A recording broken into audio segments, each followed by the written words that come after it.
Bienvenidos una vez más a El Comentario, un programa realizado por Agustín Sancho Cubero. Este programa está disponible en YouTube y en las principales plataformas de podcasts.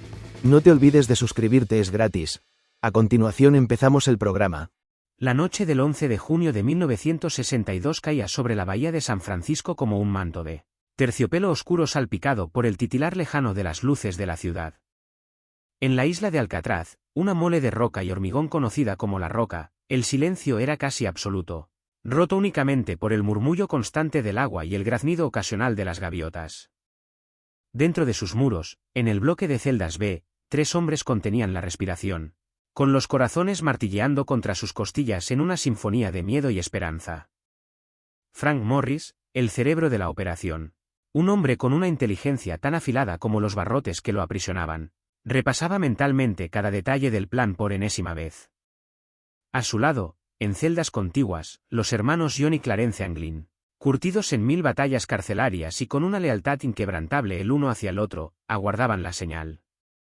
Un cuarto hombre, Allen West, en su propia celda, luchaba contra el tiempo y un trozo de hormigón que se negaba a ceder. El plan era una obra maestra de ingenio y paciencia, un desafío directo a la creencia de que Alcatraz era inexpugnable. Durante meses, los 4 hombres habían trabajado en la más absoluta clandestinidad, aprovechando las horas de música y el ruido ambiental para ocultar el sonido de sus herramientas improvisadas. Cucharas robadas del comedor, afiladas hasta convertirse en cinceles improvisados, habían sido sus instrumentos para horadar el hormigón podrido que rodeaba las rejillas de ventilación de sus celdas. Noche tras noche, se turnaban en la agotadora tarea, recogiendo el polvo y los escombros en pequeños sacos de tela para luego esparcirlos discretamente por el patio, durante la hora del paseo. La pared posterior de sus celdas, que daba a un corredor de servicio, era su puerta hacia la libertad. Mientras excavaban, construían. En un taller improvisado en el corredor de servicio, al que accedían a través de los agujeros que con tanto esfuerzo habían abierto, daban forma a su pasaporte hacia el mundo exterior. Con más de 50 impermeables donados o robados a otros reclusos, pegamento casero fabricado con jabón y otros materiales de contrabando, estaban construyendo una balsa y chalecos salvavidas. El ingenio de Morris se manifestó en cada costura, en cada unión sellada con el calor de las tuberías de vapor que recorrían el corredor.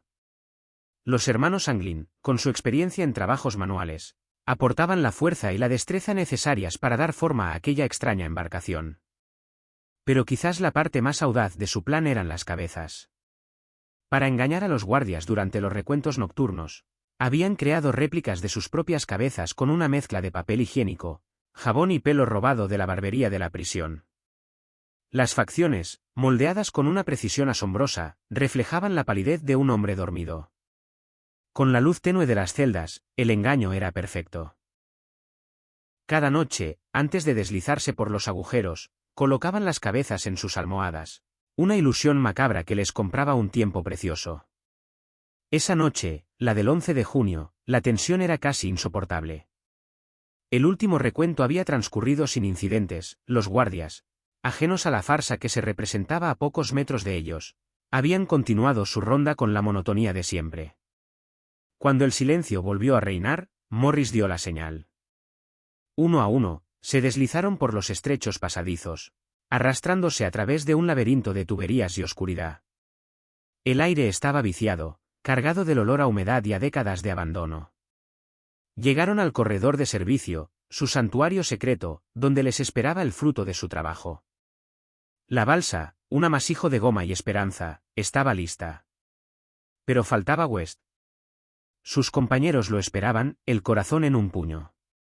West, al otro lado de la pared, maldecía en susurros. El agujero de su celda, que había agrandado con una capa de cemento falso para disimularlo, se había solidificado. La humedad de la noche había hecho su trabajo, convirtiendo su vía de escape en una trampa de hormigón. Desesperado, rascaba y golpeaba, pero la pared no cedía. El tiempo corría en su contra. Morris, John y Clarence no podían esperar más. Cada minuto que pasaba aumentaba el riesgo de ser descubiertos. Con el alma encogida, tomaron la difícil decisión de abandonar a su compañero. Cargaron con la balsa y los demás pertrechos y comenzaron el ascenso. Subieron por una maraña de tuberías hasta el techo del bloque de celdas, un espacio de 30 pies de altura. Desde allí, forzaron una rejilla de ventilación y salieron al tejado de la prisión. El viento de la bahía los golpeó con fuerza, un soplo de libertad y de peligro. A sus pies, la isla se extendía como una bestia dormida.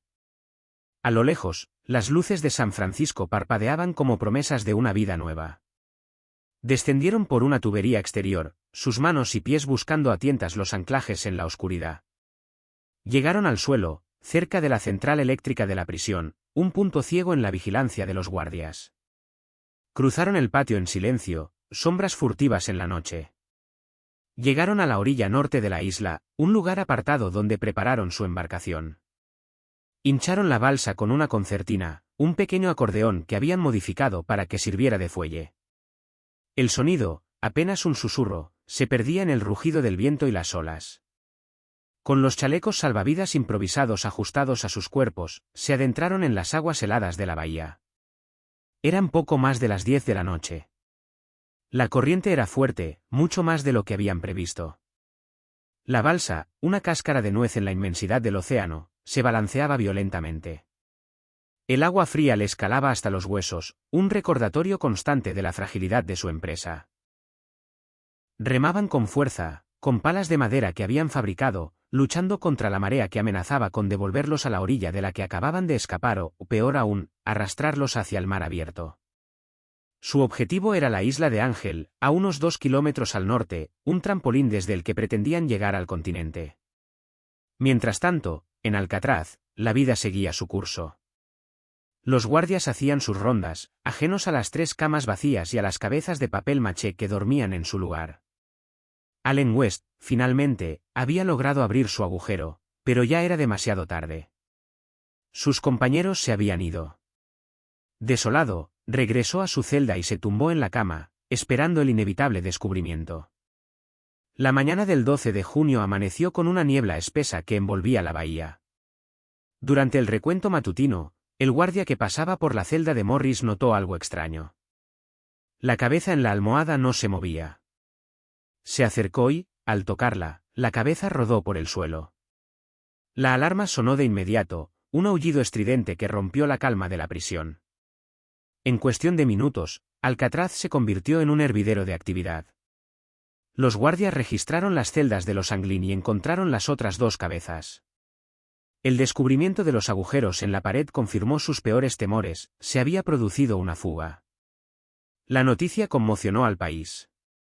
Alcatraz, la prisión de la que nadie podía escapar, había sido burlada. El FBI, bajo la dirección del legendario J. Edgar Hoover, se hizo cargo de la investigación. Se desplegó un dispositivo de búsqueda sin precedentes. Barcos de la Guardia Costera peinaron la bahía, helicópteros sobrevolaron la zona y agentes del FBI rastrearon las costas. En los días siguientes, aparecieron algunas pistas. Un remo fue encontrado flotando cerca de la isla de Ángel.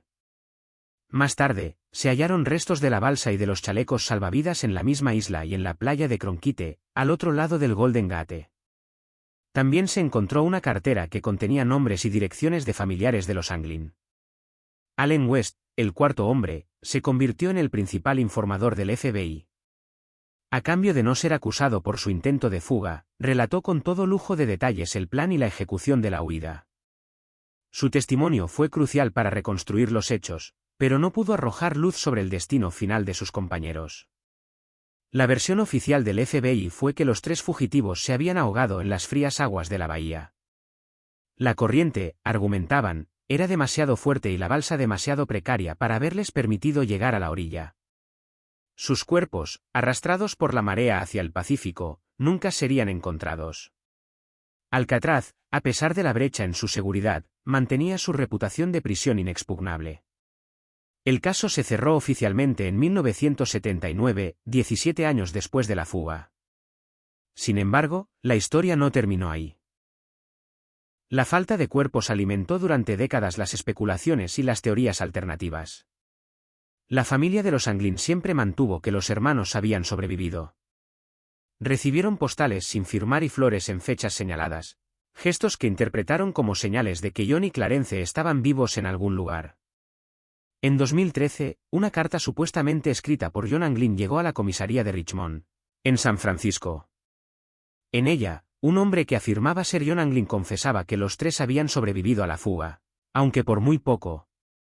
Según la carta, Frank Morris había muerto en 2008 y Clarence Anglin en 2011.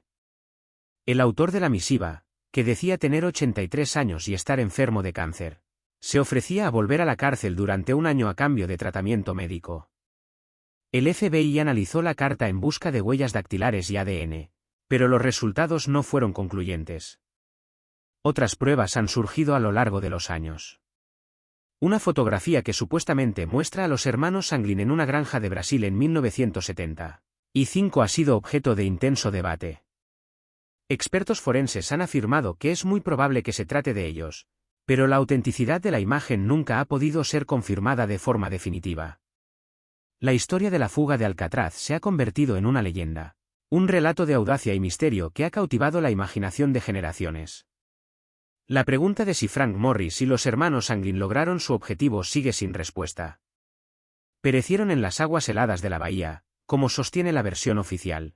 ¿O consiguieron burlar a la muerte y empezar una nueva vida en algún rincón del mundo? La fuga de Alcatraz es más que una simple historia de evasión carcelaria. Es un testimonio de la indomable voluntad del ser humano por alcanzar la libertad, de la capacidad del ingenio para superar los obstáculos más formidables. Es un recordatorio de que, incluso en los lugares más sombríos, la esperanza puede florecer. Mientras la niebla sigue envolviendo la isla de Alcatraz, ahora una atracción turística, el eco de aquella noche de junio de 1962 parece resonar todavía en sus muros. La historia de los tres hombres que se desvanecieron en la oscuridad sigue viva, un enigma sin resolver que alimenta el mito de la roca y de aquellos que se atrevieron a desafiarla. El agua de la bahía guarda celosamente su secreto, un secreto que, quizás, nunca sea revelado.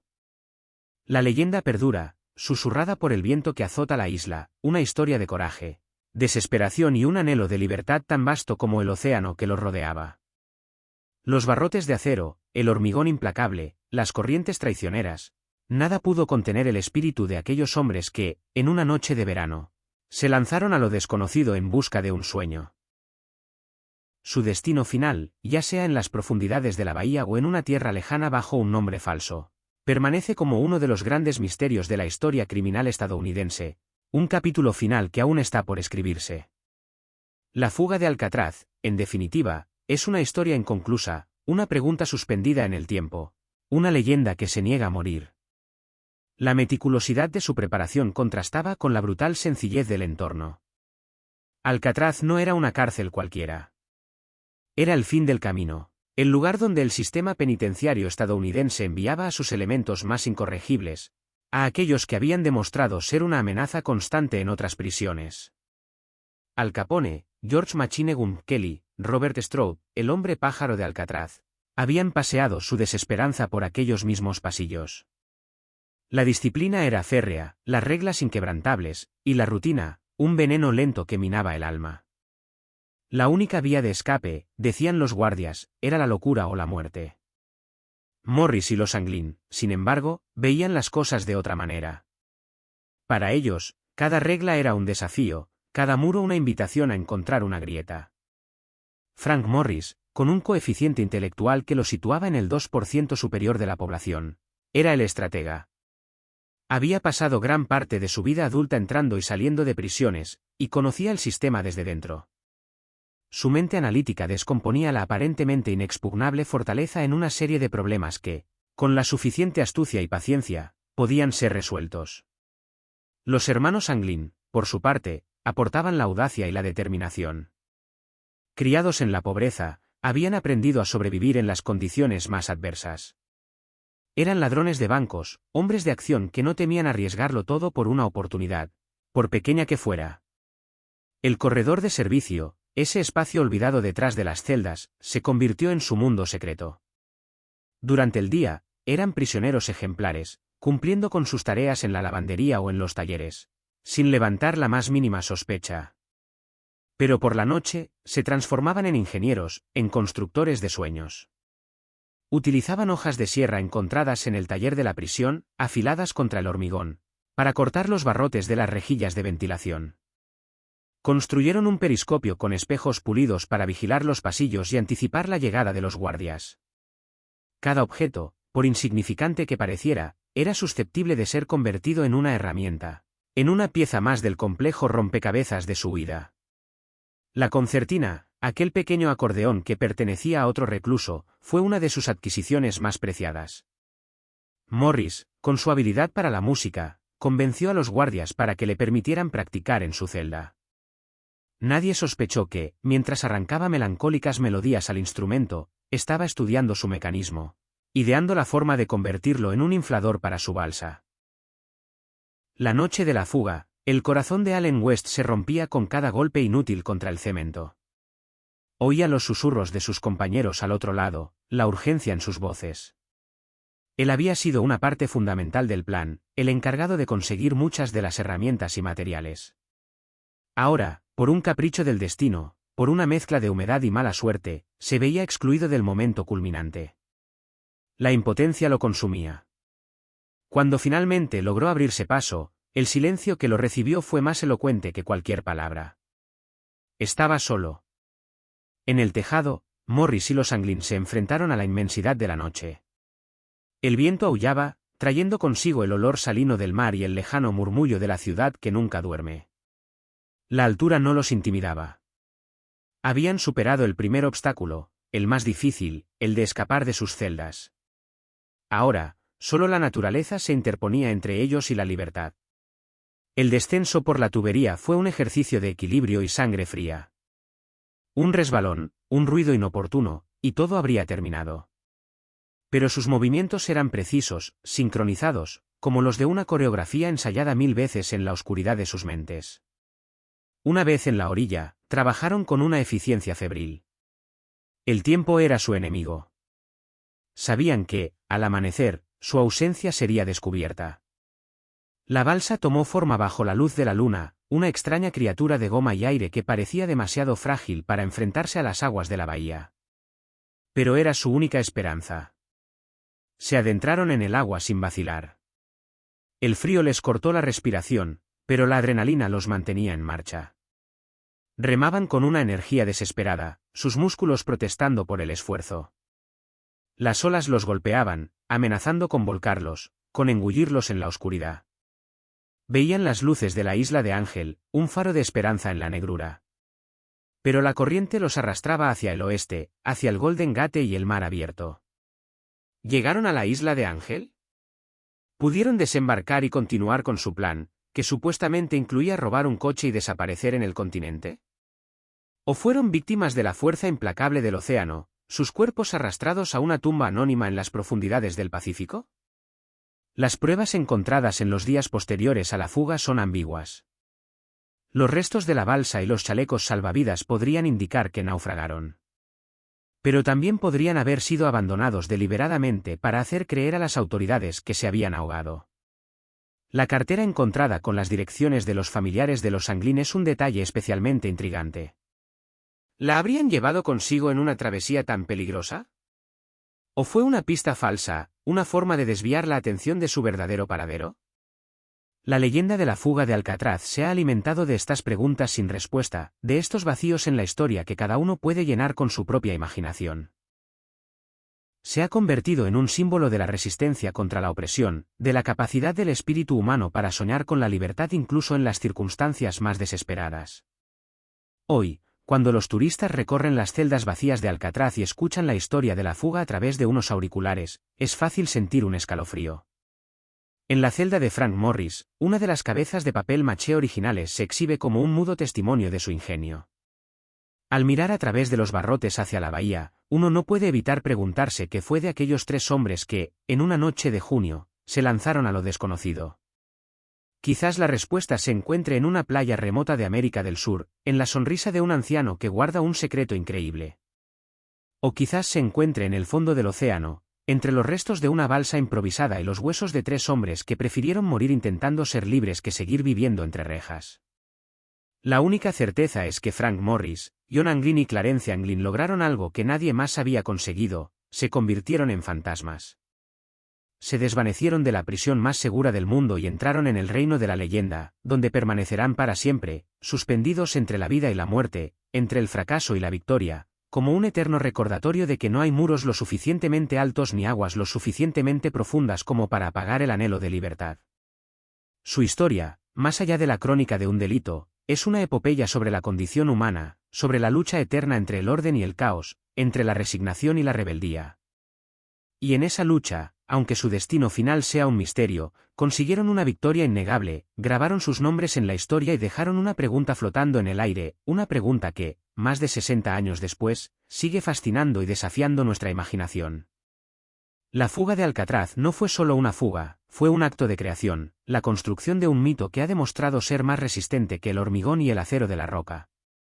Hasta aquí esta edición del programa del comentario, un programa realizado por Agustín Sancho Cubero.